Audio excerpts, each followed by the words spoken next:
new content. Okay, so this is with respect to the generative AI applications, right? Here, there are a lot of different kind of libraries. There are libraries like LangGraph, right?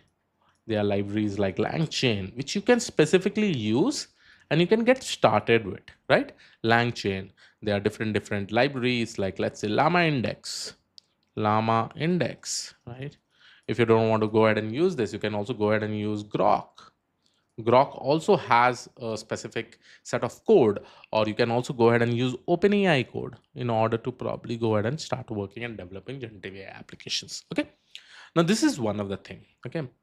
Now, the next two topics that we are specifically going to discuss about is something called as AI agents and agentic AI. And this is super important right now, because the thing that we work on, right, agentic AI application, it is trending in every field. People are thinking that how they can automate the entire complex task, the entire workflow with the help of agentic AI application, and obviously bring human feedback in between them. Okay, now let's go ahead and discuss about this. And I hope I have already made a video related to generative AI. I've developed so many different videos from LangChain to LangGraph. You can definitely go ahead and watch. Okay, now let's go ahead and discuss about the second thing, which is nothing but the second category that we are going to focus on is AI agents versus agentic AI. Versus agentic AI. Now, people do think that AI agents and agentic AI are one and the same, but it is not like that. Okay. So here, just please focus on for the next 10 minutes, because I'm going to explain each and everything that you really need to understand. And that is how you'll be able to understand between what is the basic difference between AI agents and agentic AI. Okay. Now let's say that I have some kind of LLMs. Okay. So let's say, and at all these places, LLM is the most important thing, right? Because LLM is something that will be acting like an AI agent. It can act like an AI agent. It can also work in an agentic AI application. Okay. And it'll be very important how this AI agents is different when compared to the LLM also. Okay. So let's say that I have a specific LLM, okay, and now this LLM can be any model. Okay, let's consider that it is some model that we are going to use from Grok. It can be Llama 3. We are using this specific model. Okay. Now you know that all these LLM or LIM models, they're trained with some specific past data. Okay. They don't have, like say if I ask this particular LLM, hey, what is the news for today? Or hey, or who won this particular IPL match between this and this? Like, let's say Bangalore is going to have some matches tomorrow or today if it has, right? And LLM will not know the result because it is not connected to the internet. Okay.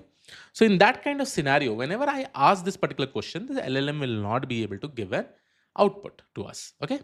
Obviously, it will not be able to give because it does not have that specific information. Now, this is one major disadvantage of LLM, right? Yes, LLM will be able to generate new content. These models will be able to generate the new content. But what about the current information? Okay, it will not be able to give you, right? Let's say that I'm going to ask some specific information of a company. Obviously, this LLM will not be trained with that company data because the company data will be private to that company itself, right? So that way also that LLM will not be able to give you that unless and until it is connected to some kind of external database or external data source. This is just one example. Now, what is basically happening is that as soon as I asked a question, hey, who won this particular match between RCB or any other place, any other team that happened today, it will not be able to give you the output. So, what it will be dependent on? It will be dependent on the third party source. Let's say there is one third party source I will consider in this particular scenario. I will just go ahead and connect it to some kind of database. Okay. Let's say one of the data source is something called as Tably. I will go ahead and write Tably. So if you don't know about Tably, it provides you some kind of internet search. Okay. You can use that particular API. You can write this specific wrapper and you can probably go ahead and write this. Now the question arises how this LLM is basically going to call this Tably API. Now there is one very important property. If you're learning LangChain or LangGraph, any of the specific libraries, there is a concept of something called as tool call. Tool call. Okay, tool call. Now, what is this tool call? Let's say that if the LLM is not able to provide the response for this particular input, it will keep on looking for external things that will be able to handle this particular input. Now, in this particular case, when I ask the input saying that, hey, what is the current news? What is the current news for this specific date? That is today's date. The LLM will not be able to give the answer. So the LLM will look for whether it is connected to any APIs, third party APIs or data source from which I will be able to get this kind of information. So that is where it will be making the specific tool call. Okay. It will be making the specific tool call.